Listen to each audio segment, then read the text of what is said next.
Bakit nga ba sinabing 8-8? Yan. So, kita nyo naman guys sa itsura. So, halos pabilog dito. At yun, pabilog din. Kaya sinabing 8-8. False, kasi mayroon din nagpo-false. Yan.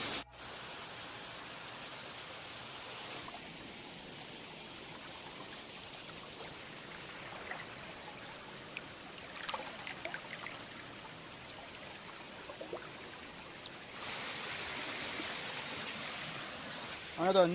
Next destination na day? Sigurado, ano yan? Sigurado malamig yung tubig dyan. Sige.